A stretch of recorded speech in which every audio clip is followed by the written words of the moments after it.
part 2 of Just the Killer Creepypasta.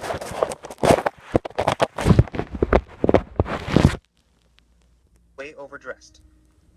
As they walk inside, all we see is adults. No kids.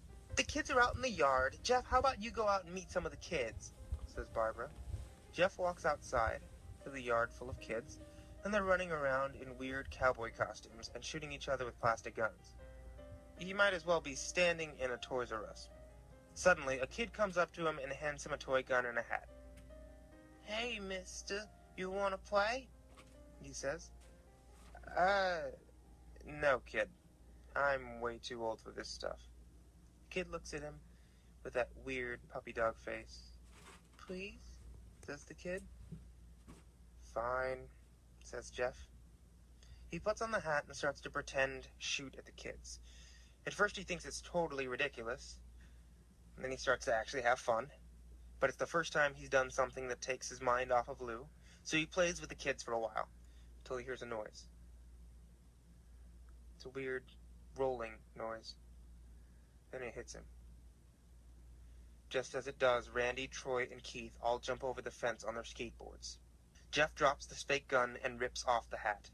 Randy looks at Jeff with burning hatred. "Hello?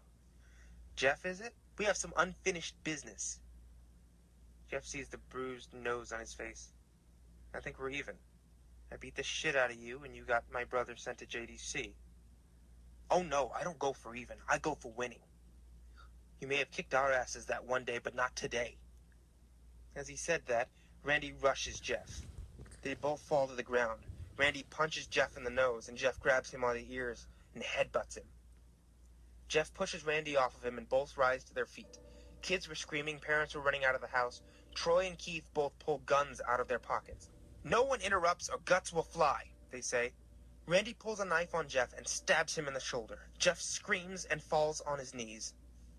Randy starts kicking him in the face. After 3 kicks, though, Jeff grabs his foot and twists it, causing Randy to fall to the ground. Jeff stands up, walks towards the back door. Troy grabs him, though. "Need some help?" He picks Jeff up by the back of his collar and throws him through the patio door. As Jeff tries to stand, he is kicked down to the ground. Randy repeatedly starts kicking Jeff until he starts to cough up blood. "Come on, Jeff, fight me!" He picks Jeff up and throws him into the kitchen. Randy sees a bottle of vodka on the counter and smashes the glass over Jeff's head. "Fight!" He throws Jeff back into the living room. "Come on, Jeff! Look at me!" Jeff glances up, his face riddled with blood. "I was the one who got your brother sent to JDC, and now you're just gonna sit there and let him rot in there for a whole year? You should be ashamed." Jeff stands up. "Oh, finally you stand and fight." Jeff is now on his feet, blood and vodka on his face. Once again he gets that strange feeling, the one in which he hasn't felt for a while. "Finally he's up," says Randy as he runs at Jeff. And that's when it happens. Something inside Jeff snaps. His psyche is destroyed. All rational thinking is gone. All he can do is kill. He grabs Randy and pile drives him into the ground. He gets on top of him and punches him straight in the heart. The punch causes Randy's heart to stop. Randy's gasping for breath. Jeff hammers down on him, punch after punch. Blood gushes from Randy's body until he takes one final breath and dies. Everyone's looking at Jeff now. Parents, the crying kids, even Troy and Keith. Although they easily break from their gaze and point their guns at Jeff. Jeff sees the guns trained on him and runs for the stairs. As he runs, Troy and Keith let out fire on him, each shot missing. Jeff runs up the stairs. He hears Troy and Keith follow up from behind. As they let out their final round of bullets, Jeff ducks into the bathroom. He grabs the towel rack and rips it off the wall. Troy and Keith race up, knives ready. Troy swings his knife at Jeff, who backs away, and bangs the towel rack against Troy's face. Troy goes down hard, and now all that's left is Keith. He's more agile than Troy, though, and ducks when Jeff swings the towel rack. He drops the knife, grabs Jeff by the neck. He pushes him against the wall. A thing of bleach falls down on top of us from the top shelf. It burnt both of them. They both started to scream. Jeff wiped his eyes as best he could. He pulled back the towel rack, swung it straight into Keith's head. As he lay there, bleeding to death. He lets out an ominous smile.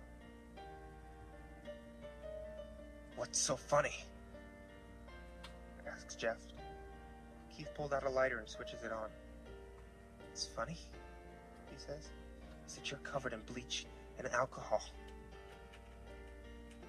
Jeff's eyes widen as Keith throws the lighter at him. As soon as the flame made contact with him, the flames ignite the alcohol in the vodka.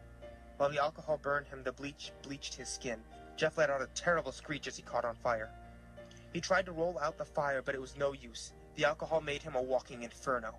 He ran down the hall, fell down the stairs. Everyone started screaming as they saw Jeff, now a man on fire, drop to the ground nearly dead. The last thing Jeff saw was his mother and other parents trying to extinguish the flame. And that's when he passed out. When Jeff woke up, he had a cast wrapped around his face. He couldn't see anything.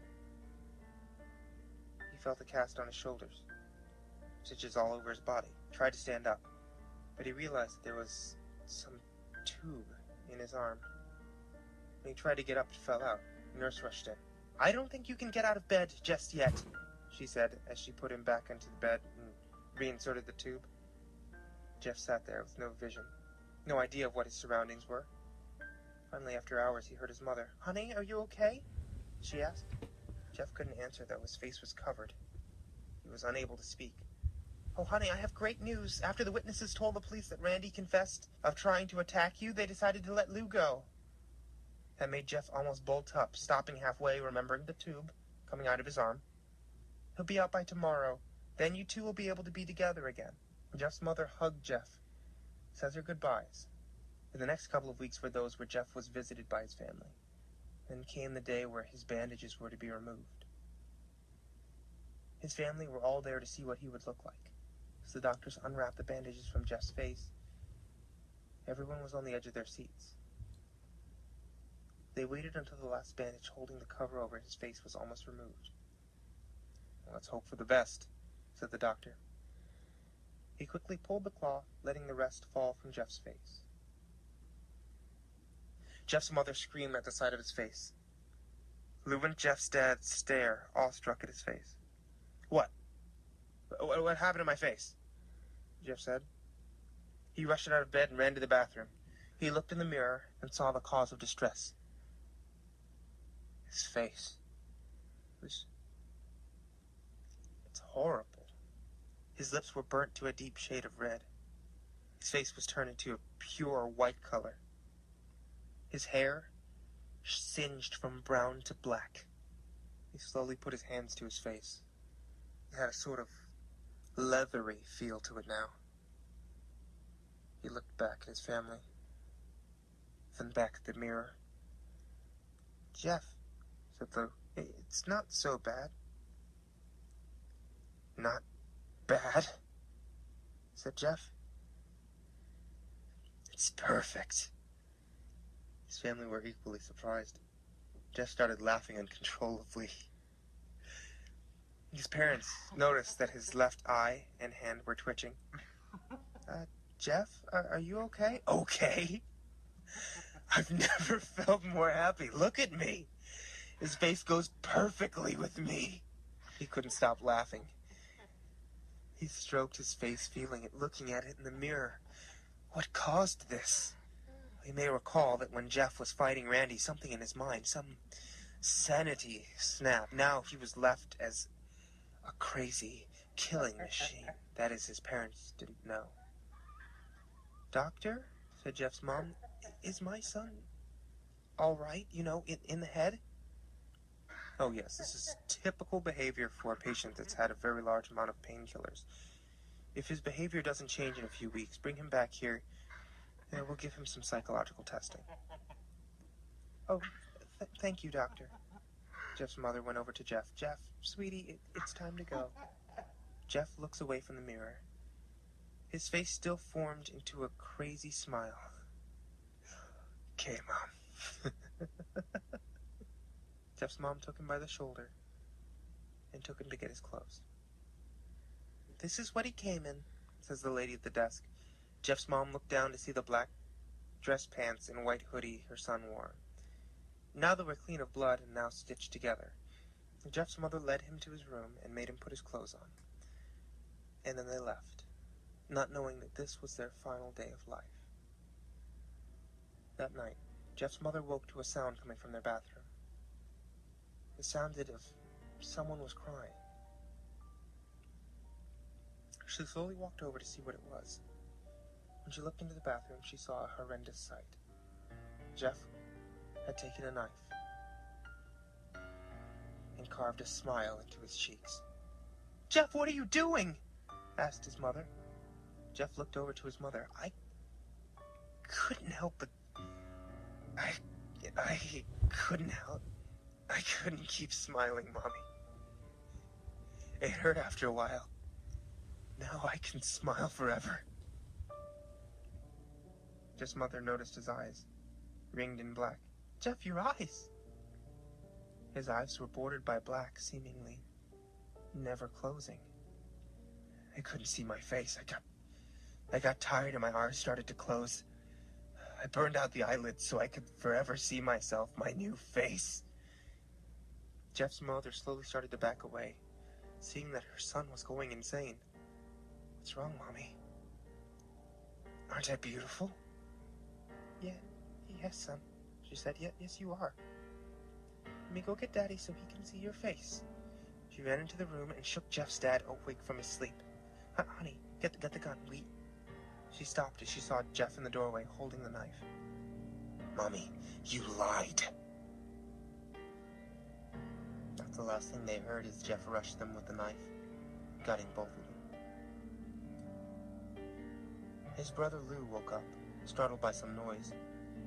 He didn't hear anything else, so he just shut his eyes and tried to go back to sleep. As he was on the border of slumber, he got the strangest feeling that someone was watching him.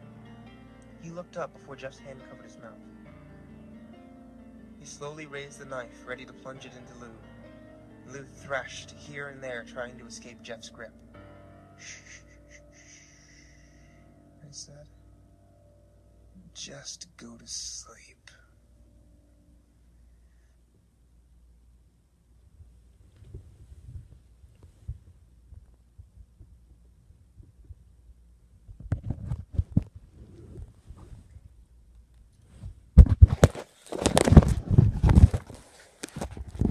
Guys, hope you guys enjoyed it. Like, comment below, and I'll see you all in the next creepypasta. Goodbye.